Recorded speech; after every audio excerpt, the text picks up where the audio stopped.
and as our dean, a faithful and strong leader in this church over quite a few years, and when he's able, offers to preach once in a while. So we're glad to have you speak to us today, Wayne. So come on.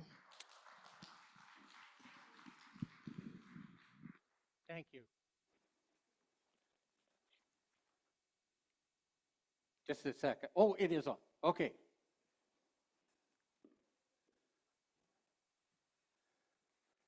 Good morning. It's been a while since I've been able to say that, and I have missed it.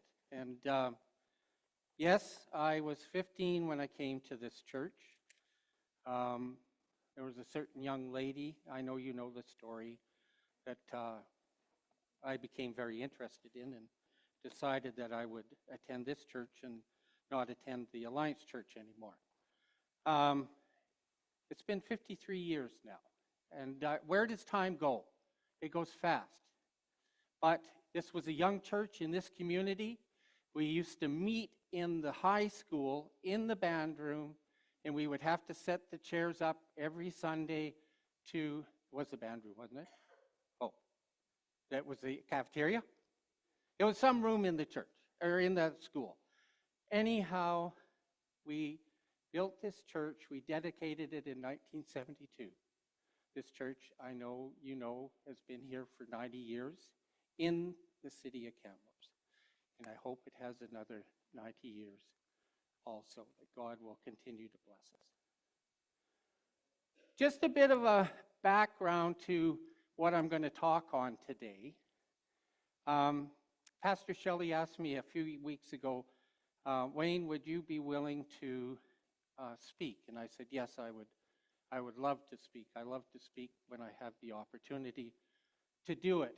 And so as I was preparing for what I was going to talk on, I kept thinking, what do you want me to talk on, Lord? And there was times that things and ideas were not coming. Nothing was coming forthright. And one night we had a Zoom meeting, and I said to God, I said, Lord, it's getting to be the time where I need to start to prepare. And I need a topic of what you want me to speak on.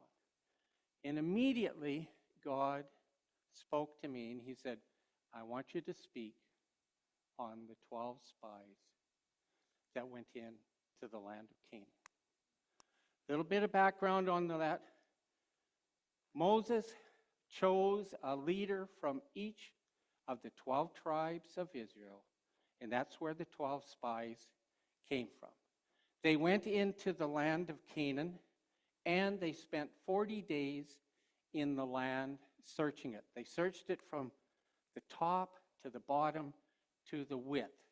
And the land of Canaan is the land of Israel today, the land of Palestine, the West Bank, and everything west of the Jordan River.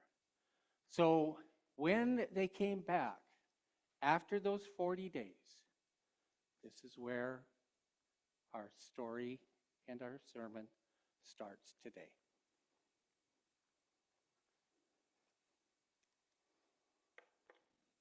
I've entitled my talk today, God is Greater. There are faith. God has given us faith, and God has given us faith over fear. But as you can see in Numbers, they gave Moses this account. We went into the land to which you sent us, and it does flow with milk and honey. Here is its fruit. But the people who live here are powerful, and the cities are fortified and very large. We even saw descendants of Negev, the Hittites, the Jebusites, and the Amorites. They live in the hill country, and the Canaanites live near the sea and along the Jordan. That's where fear comes in. Then Caleb silenced the people before Moses, he said, and said, we should go up and take possession of the land, for we can certainly do it. That's where faith comes in. But the men who had gone up with him said, "We can't attack these people. They are stronger than we are." And they spread among the Israelites a bad report about the land that they have explored. They said, "The land we explored devours those living in it. All the people we saw there are of great size. We saw the Nephilim there, the descendants of Anak, which were a large people, come from Nephilim. We seemed like grasshoppers in our eyes, and we looked the same to them." That's where fear comes in again. The Israelites had seen God perform miracle after miracle. They had left Egypt, but before they left, they saw the 10 plagues that had happened in Egypt that allowed their release by Pharaoh, allowed their release from slavery. They had seen the parting of the Red Sea.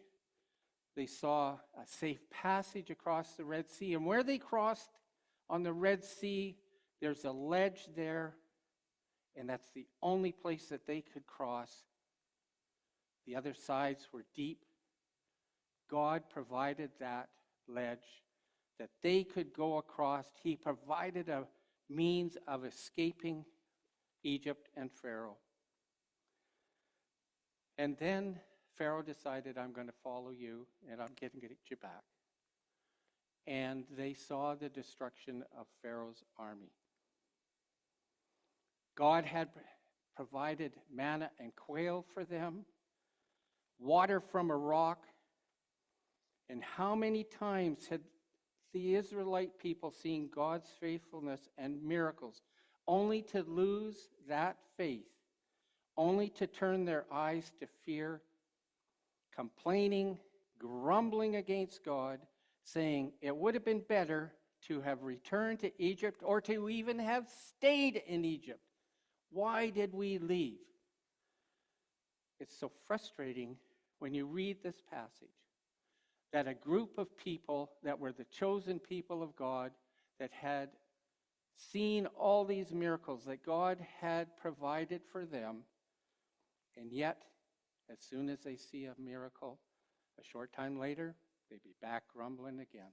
But God continued to lead them. God continued to love them. How often have we turned from our faithfulness back to fear, having taken our eyes off of Jesus when He has asked us to do something? When God puts things or situations in our lives, things that seem so overwhelming, we allow fear to creep in. Have we said to God, "I can't do it. I don't want to do it. You can't make me." Lord, we need to say, "I want to keep my eyes focused on you." That is to hand, or I will have to give up so much. Is this what we're saying again? With what you are asking me to do, I can't do it. I don't want to do it.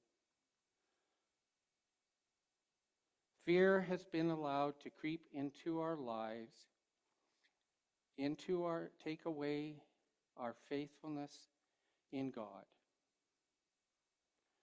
10 men saw and found a reason to say, "We can't do this.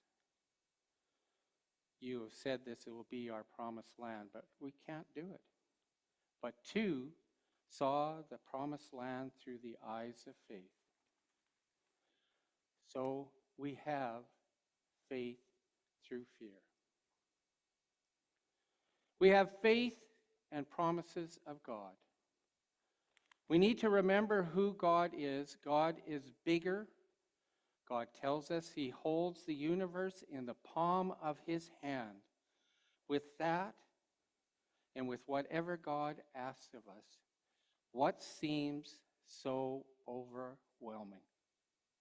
If God can do that, is God not wise enough, powerful enough, caring for us enough?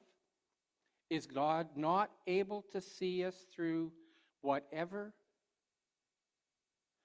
with whatever he asks of us? God tells us, I am the same today, yesterday, and forever. What does God tell us in the book of Joshua? I will never leave you nor forsake you.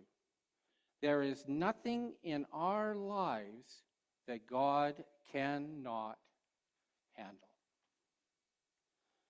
God walks beside us. God carries us. He leads us and loves us for who we are.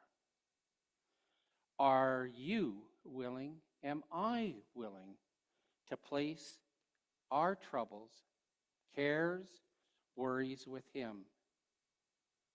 To take that step of faith, to place your trust in him. Aren't we fortunate that we have a God that cares for us, that gives us these promises, that no matter what, he is there for us, with us, will be with us, if we put our trust and faith in him. Trusting God and doing his will. Numbers 14:9 shows us the importance of faith and obedience. Joshua and Caleb called to the people to not rebel against God. It reminds us that fear and rebellion are deeply connected. When we refuse to trust God, we are in reality rebelling against his authority.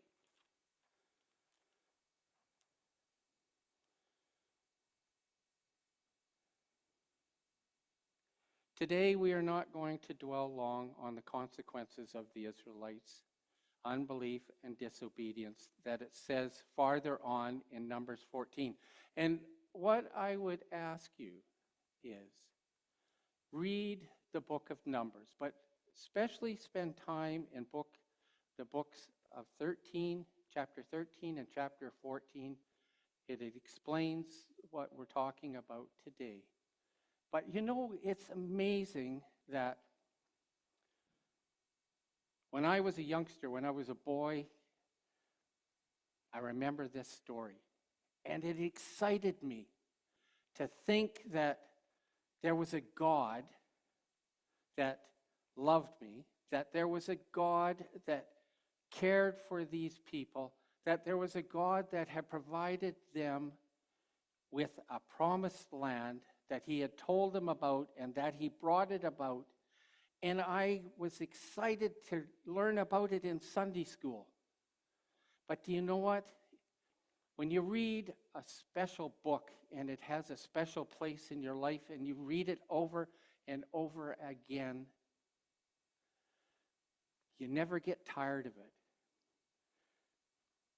When I read the Bible and I read the lessons and what I had learned as a child, it still is dynamic.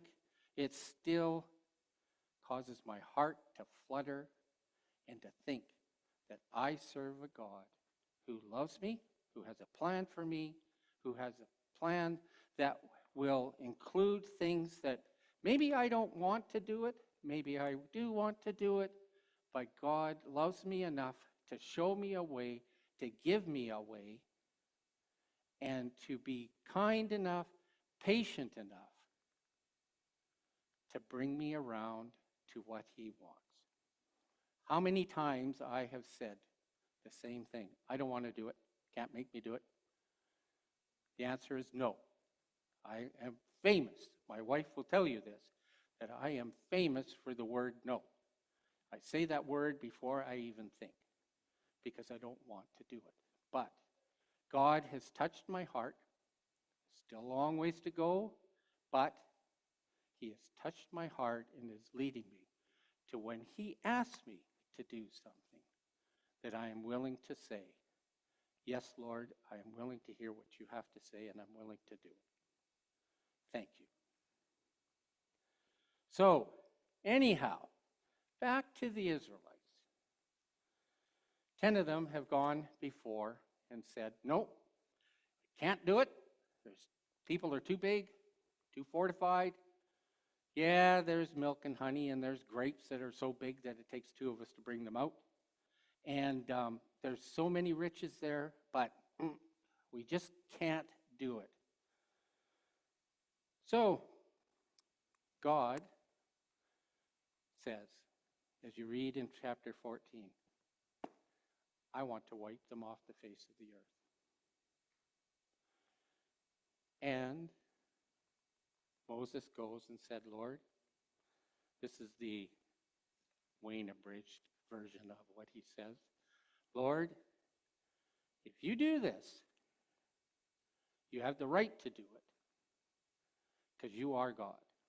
But if you do this, what message are you sending to the people in Canaan? What message are you sending to other people? That you are known to be powerful, you are known for what you have done and what you will do, and Lord, you will lose face. Now, it's not Moses going to God and saying, look, I'm telling you what to do. You need to listen to me. He's not. God listens to when we speak to him. And God stopped.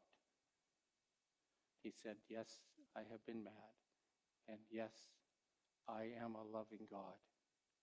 But there will be consequences that go with this for their lack of faithfulness, for their fear.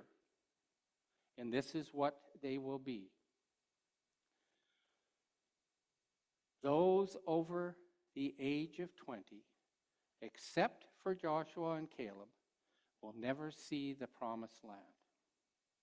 They will wander the desert for 40 more years, and it will become their final resting place.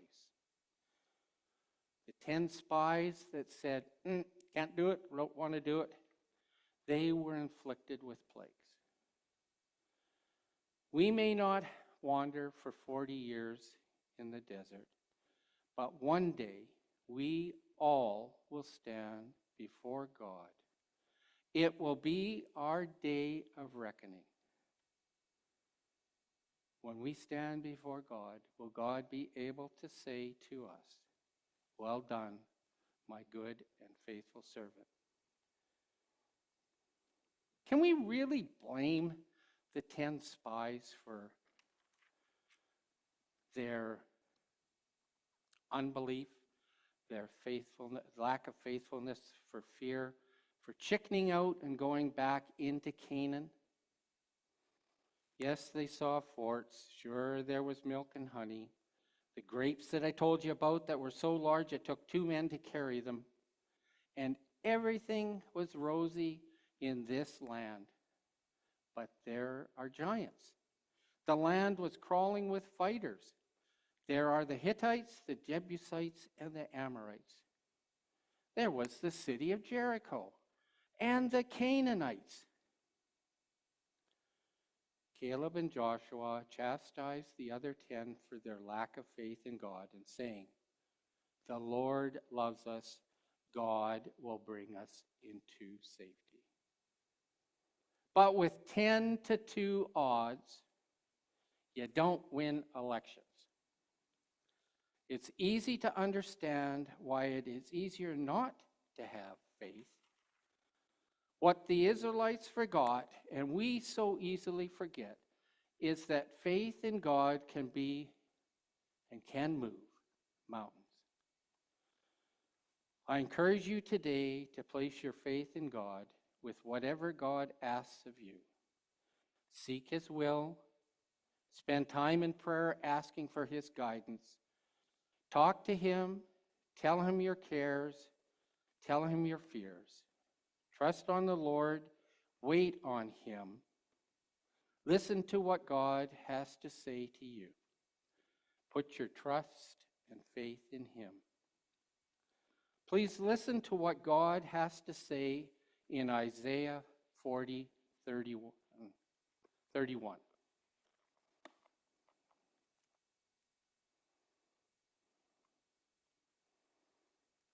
Now, where'd my marker go?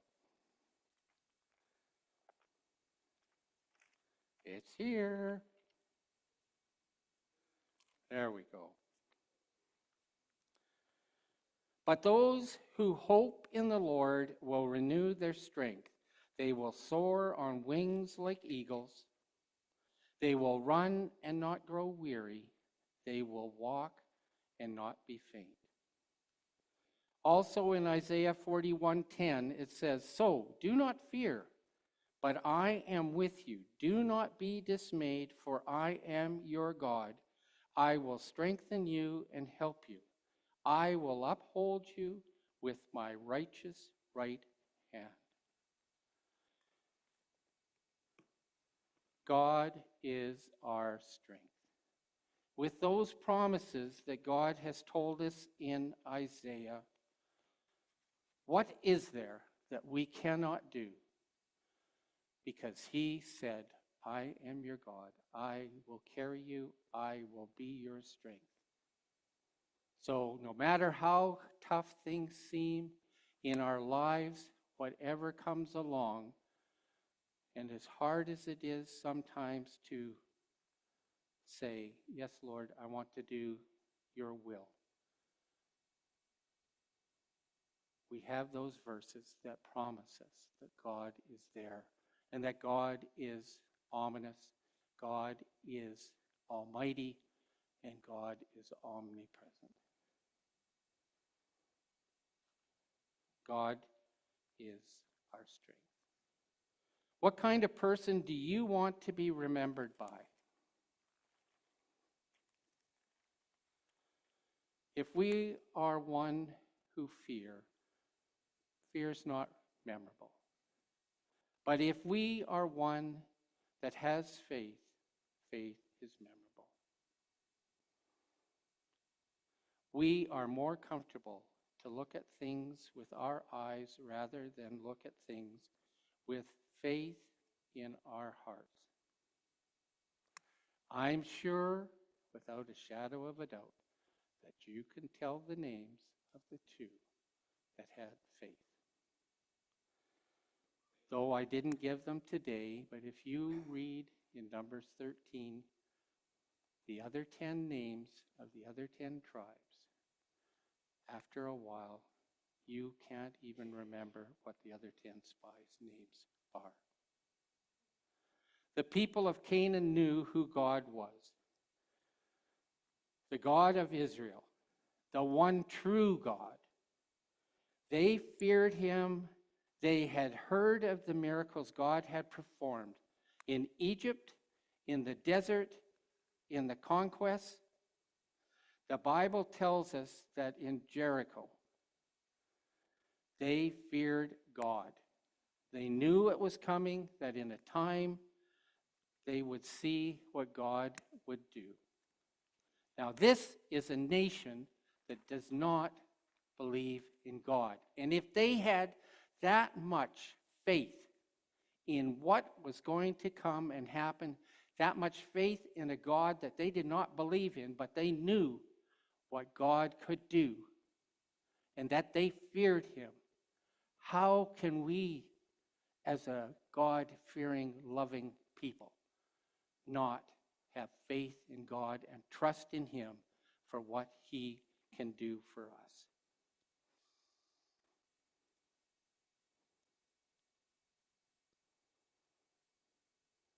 What is God not able to do for those who love him?